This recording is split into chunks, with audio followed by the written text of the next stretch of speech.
آپ کو جیسے آپ نے کہا کہ معرض وجود میں جب آیا 2008 میں جب کیونکہ ویژن تھا بے نظیر بھٹو شہید، اور اس کے سلسلے میں بہت کم لوگ یہ جانتے ہیں کہ بہت ساری میٹنگز انہوں نے جلا وطنی میں دبئی میں اس کے اوپر کی، اس پروگرام پہ کی۔ اس کی گواہی جو ہے وہ کیسر بنگالی صاحب دے سکتے ہیں، ان کو بہرحال وہاں بلایا گیا،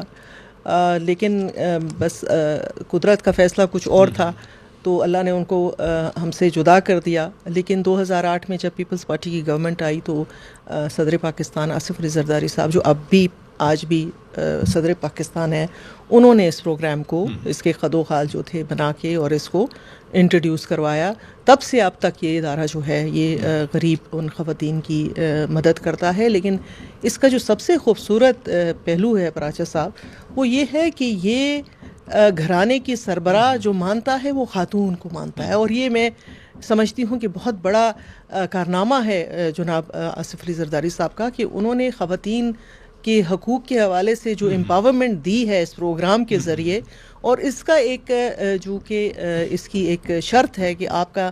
قومی شناختی کارڈ ہونا ضروری ہے رجسٹریشن کے لیے، تو وہ لاکھوں کروڑوں عورتیں جو شاید ان کا کبھی بھی قومی دھارے میں ان کو شامل نہ کیا جاتا، وہ کبھی بھی آپ کے ڈیٹا بیس کا حصہ نہ بنتی، اس پروگرام نے ان کروڑوں عورتوں کو وہ نام دی ہے، وہ شناخت دی ہے۔ لوگوں نے خود جا کے اپنی بیویوں کے، اپنی بیٹیوں کے، اپنے گھر والی عورتوں کے